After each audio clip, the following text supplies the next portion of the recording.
dia, moçada! Tudo bem com vocês? Aqui quem vos fala é o professor Eugênio Bastos, canal Geogênio a serviço dos alunos que gostam de estudar e passar em concursos. Moçada, vamos fortalecer o canal. Se inscrevam no canal, dê aquele like, compartilhe o vídeo e ajude o professor Eugênio Bastos a democratizar o ensino da geografia. Moçada, o tema da nossa aula de hoje é sobre cartografia, um assunto que cai muito em concursos de vestibulares e também na prova da Especex. Como o assunto é longo, ele foi dividido em 3 aulas. E no nosso encontro de hoje, iniciaremos o estudo falando sobre as noções básicas da cartografia. Vamos começar falando das coordenadas geográficas. Professor, o que seriam as coordenadas geográficas? Um conjunto de linhas imaginárias formadas por paralelos e meridianos. Paralelos são linhas imaginárias que circundam o nosso planeta, no sentido leste-oeste ou vice-versa. E nós temos 5 paralelos com nomes próprios. A linha do Equador, que é o paralelo 0, divide a Terra em 2 hemisférios. Acima da linha do Equador, nós temos o hemisfério norte, também chamado de setentrional ou boreal. Abaixo da linha do Equador, temos o hemisfério sul, também chamado de meridional ou austral. Acima da linha do Equador, temos o Trópico de Câncer. Abaixo, o Trópico de Capricórnio.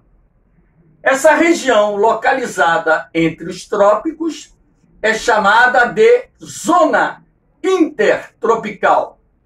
Aqui em cima nós temos o Círculo Polar Ártico e aqui embaixo o Círculo Polar Antártico. Aqui nós temos os meridianos. Meridianos são linhas imaginárias perpendiculares à linha do Equador. Os meridianos formam arcos de 180 graus e se encontram nos polos. Todo meridiano possui um antimeridiano, uma antípoda. Um meridiano possui nome próprio, o meridiano 0, que é o meridiano de Greenwich. O meridiano de Greenwich e o meridiano de 180 graus dividem a Terra em 2 hemisférios. À direita de Greenwich, nós temos o hemisfério leste ou oriental. À esquerda de Greenwich, nós temos o hemisfério oeste ou ocidental. Aqui nós temos um desenho representando as coordenadas geográficas, onde vocês podem perceber com muita clareza um conjunto de paralelos, que são essas linhas horizontais, e um conjunto de meridianos, que são essas linhas verticais. Através dos paralelos, podemos identificar a latitude de um determinado lugar. Latitude é, portanto, a distância em graus de qualquer ponto da superfície terrestre em relação à linha do Equador. Se estiver acima da linha do Equador, latitude norte. Se estiver abaixo da linha do Equador, latitude sul. As linhas verticais nos permitem identificar a longitude de um determinado lugar. Se essas linhas verticais que são os meridianos, se encontrarem à direita de Greenwich, a longitude é leste.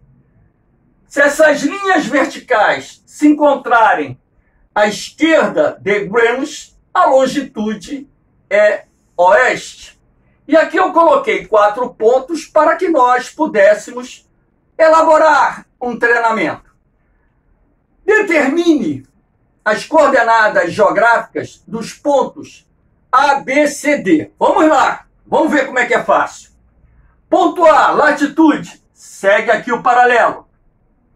20 graus, sul. Longitude, segue o meridiano. 30 graus, leste. Ponto B, latitude, segue o paralelo. 50 graus, norte. Longitude, segue o meridiano. 40 graus, oeste. Ponto C, latitude, segue o paralelo. 30 graus, norte. Longitude, segue o meridiano. 60 graus, leste.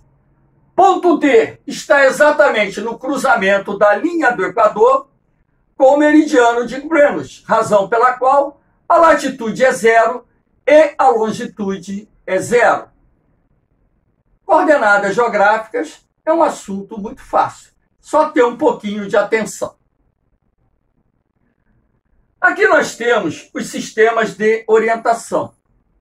A Rosa dos Ventos foi criada para que nós pudéssemos identificar os pontos cardeais, colaterais e subcolaterais. Os pontos cardeais são os mais importantes. São 4. Norte, sul, leste, oeste. Os pontos colaterais também são 4. Entre o norte e o leste, nordeste. Entre o sul e o leste, sudeste. Entre o sul e o oeste, sudoeste. Entre o norte e o oeste, noroeste. E entre os pontos cardeais e colaterais, nós temos os pontos subcolaterais. Os pontos subcolaterais trazem a sigla do ponto cardeal na frente e ao lado a sigla do ponto colateral aqui, ó. Entre o norte e nordeste, norte e nordeste. Entre o leste e nordeste, este e nordeste. O E é de este, que é a mesma coisa que leste. Entre o leste e o sudeste, leste e sudeste. Entre o sul e sudeste, sul-sudeste. Entre o sul e sudoeste, sul-sudoeste. Entre o oeste e o sudoeste, oeste e sudoeste. Entre o oeste e noroeste, oeste e noroeste. Entre o norte e noroeste, norte e noroeste. Através da Rosa dos Ventos, portanto, nós podemos identificar o destino tomado por qualquer coisa em movimento. Sejam tropas do exército, por exemplo,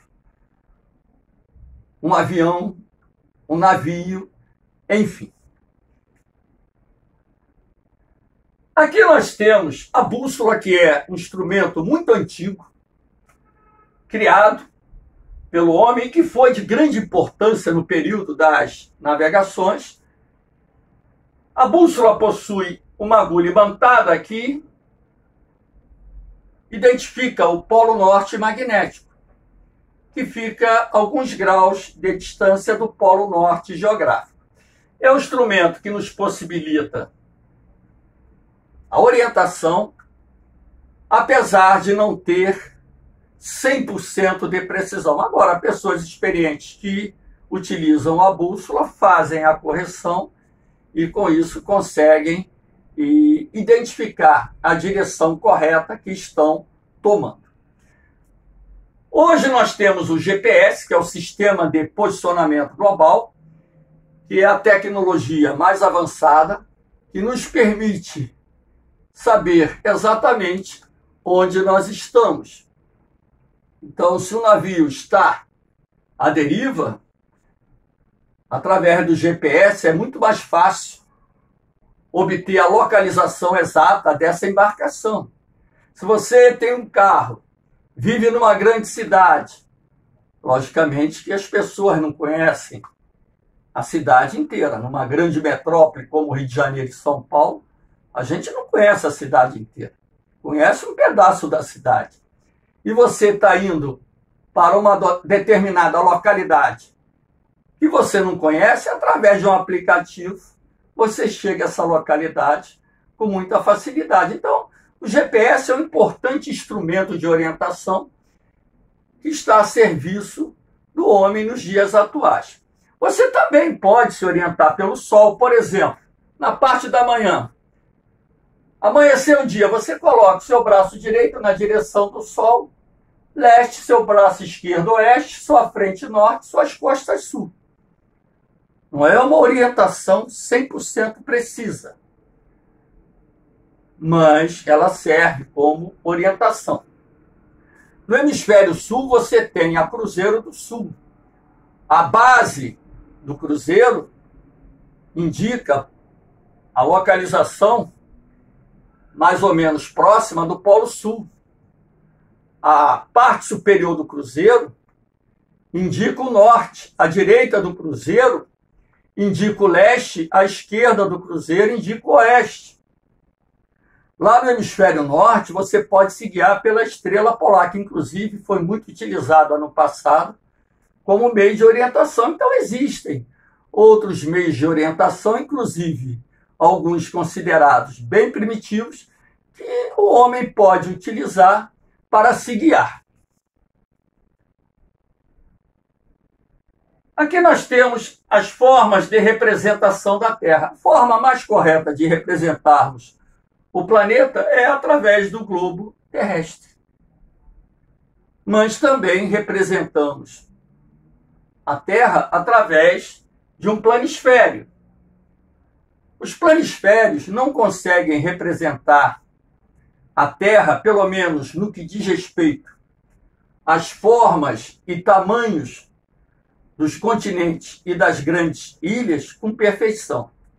Porque, independentemente da projeção cartográfica utilizada para a representação do nosso planeta, você poderá ter o comprometimento da forma, você poderá ter o comprometimento da área, ou você poderá ter o comprometimento da forma e da área. Razão pela qual a forma mais correta de nós olharmos para o nosso planeta da forma como ele verdadeiramente é através de um globo terrestre.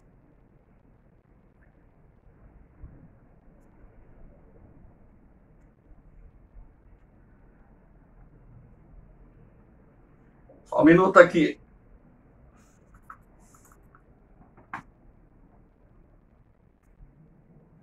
Deu uma travadinha básica. Então, moçada, vamos lá. Os elementos de um mapa. As escalas. As escalas correspondem à quantidade de vezes que uma área teve que ser reduzida para que esta pudesse ser representada no mapa. Existem dois tipos de escalas. A escala gráfica, que é representada por um segmento de reta graduado. A distância entre esses pontos é de 1 centímetro. Claro que aqui no desenho tem mais de 1 centímetro. Então, observe, se de cada ponto você tem de 10 em 10, e essa distância entre os pontos é de 1 centímetro, 1 centímetro aqui é igual a 10 quilômetros.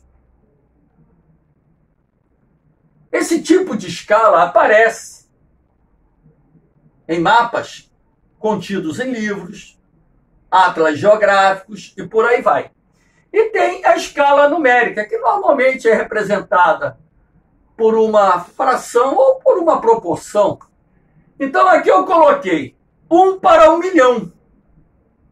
Esses 2 pontos aqui não é uma divisão, não significa uma divisão. Isso quer dizer que 1 centímetro no mapa corresponde a 1 milhão de centímetros, que na verdade é equivalente a 10 quilômetros. Ou seja, para cada centímetro no mapa, teremos a representação de 10 quilômetros de uma determinada área que foi reduzida para que pudesse confeccionar este mapa através dessa escala. Ok? Aqui nós temos o sistema métrico. Professor, eu não estou vendo aqui o milímetro. Mas por quê? Os mapas utilizam escala em centímetro. Por isso que eu não coloquei aqui a casa do milímetro. Então, toda vez que vocês trabalharem com questões que envolvam escalas, como, por exemplo, calcular a distância real que separa 2 cidades, o resultado você coloca aqui dentro. Caso você não saiba fazer a conversão direta de centímetros para quilômetro. De centímetro para quilômetro são 5 casas aqui, ó. Vamos lá. A casa do centímetro, a casa do decímetro, a casa do metro, a casa do decâmetro, a casa do hectômetro e a casa do quilômetro. Então, na verdade, 1 quilômetro representa o quê? 100 mil centímetros. Se eu tivesse que colocar essa escala aqui, ó, aqui dentro, eu teria que colocar o 0 aqui. Porque 1 centímetro aqui é igual a 10 quilômetros. Então, quando você preencher dentro do sistema métrico o resultado de um cálculo, de uma questão que pede para obter a distância real entre 2 cidades, o resultado você coloca aqui dentro, sempre começando a colocar o número da direita para a esquerda. E caso venha sobrar números aqui na casa do quilômetro, esses números ficam todos aqui dentro. Se a distância for de 200 quilômetros, você vai ter aqui 200. Você vai começar a colocar o 0 da casa do centímetro até chegar a quilômetro. Então, os 200 quilômetros estarão aqui dentro. Eu coloco isso aqui como forma de mostrar a vocês que o aluno ele se enrola às vezes em fazer essa conversão. E quando você tem o sistema métrico memorizado, fica mais fácil você determinar essa conversão e evitar com isso um erro numa questão de prova de bobeira. Na verdade, é isso aí que acontece. Muitos alunos erram questões de escalas porque não sabem fazer a conversão. Aqui nós temos os tamanhos de escala. Escala grande, até 1 para 25 mil. Esse tipo de escala é utilizado normalmente para a confecção de plantas. A planta de um quarteirão de uma rua, por exemplo, a planta de uma casa, a planta de um bairro, você pode utilizar e deve utilizar e só pode utilizar a escala grande. A verdade é essa. Quanto maior a escala, menor foi o número de vezes que a área foi reduzida para que esta pudesse ser representada no mapa. Mapas com escala grande são aqueles que apresentam maior riqueza de detalhe. Escala média, de 1 para 25 mil até 1 para 250 mil. Escala pequena, acima de 1 para 250 mil. Quanto menor a escala, menor será a riqueza de detalhe que você poderá observar no mapa. Vamos pegar aqui o exemplo. Ó. Eu coloquei aqui o mapa do Brasil. com a escala de 1 para 25 milhões. Aqui, na verdade, 1 centímetro corresponde a 250 quilômetros. E repare como está aqui representado o mapa do Rio de Janeiro. E aqui eu coloquei o outro mapa do Rio de Janeiro, o estado, numa escala de 1 para 4 milhões, onde cada centímetro equivale a 40 quilômetros. Nesse mapa aqui você consegue visualizar os municípios do estado do Rio de Janeiro. Por quê? A escala desse mapa aqui é maior. Então, quanto maior for a escala, mais detalhe você vai ver no mapa. Como esse mapa aqui tem uma escala bem menor, repare, você não consegue visualizar os municípios do estado do Rio de Janeiro com precisão. Inclusive, muitos municípios estão embolados ali com a cor verde. Não esqueçam, moçada. Escala grande, maior riqueza de detalhe. Escala pequena, menor riqueza de detalhe. Aqui nós temos fórmulas para cálculos com escalas. Então, por exemplo, na maioria das questões que trabalham com esse tema em concursos, pede-se para calcular a distância real entre dois pontos. Para calcular a distância real, temos essa fórmula. Distância no mapa vezes escala. A distância real representada pela letra D maiúscula, a distância no mapa pela letra D minúscula e a escala pela E. Então, coloquei aqui um exemplo. Estou dizendo aqui que a distância no mapa que separa duas cidades é de 10 centímetros. E esse mapa possui uma escala de 1 para 500 mil. Ora, se para calcular a distância real eu preciso multiplicar a distância no mapa vezes a escala, o que eu faço? Multipliquei 10 vezes 500 mil. Resultado, 5 milhões. Como eu quero a resposta em quilômetros, eu tenho que cortar 5 casas. Como eu disse a vocês,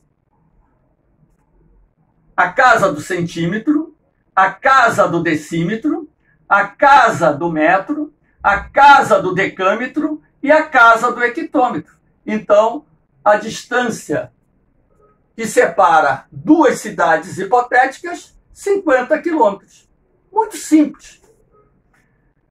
Para calcular o valor da escala.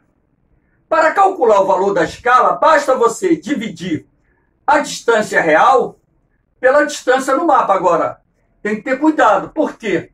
A distância real, ela é dada em quilômetros. A distância no mapa é em centímetros. Então, você vai ter que igualar as casas para poder fazer a divisão. Então, eu disse aqui que a distância real é de 100 quilômetros. Estou dizendo que a distância no mapa é de 5 centímetros. Então, o que eu fiz aqui? Estou dividindo a distância real pela distância no mapa. Ora, aqui em preto, 100 quilômetros. Mas eu tenho que igualar as casas. Coloquei 5 zerinhos aqui até a casa do centímetro. Então, na verdade, esses 100 quilômetros equivalem a 10 milhões de centímetros, que divididos por 5 dá 2 milhões de centímetros. Então, a escala aqui é 1 para 2 milhões. E aqui nós temos para calcular a distância no mapa. Para calcular a distância no mapa, você tem que dividir a distância real pela escala. Então, estou dando aqui, a distância real, 200 quilômetros. Nesse mapa hipotético, estou dizendo que a escala é de 1 para 1 milhão. Como no exemplo anterior, eu não posso dividir quilômetro por centímetro. Eu tenho que igualar as casas. O que eu fiz aqui? 200 quilômetros. Acrescentei mais 5 zeros para chegar até a casa do centímetro. Feito isso, eu fui simplificando, cortando os zerinhos. Tem 6 zeros embaixo, cortei 6 zeros em cima. 20 dividido por 1, 20. Então, na verdade, a distância entre essas duas cidades, nesse mapa hipotético, é de 20 centímetros. Moçada, espero que tenham gostado da aula. Dê aquele like, fortaleçam o canal, se inscrevam no canal, ajudem o professor Eugênio Bastos a democratizar o ensino da geografia. Canal Geogênio, feito para os alunos que gostam de estudar e passar em concursos. Moçada, um forte abraço, um beijão no coração. Fiquem com Deus. Eu vou, mas eu volto. Fui!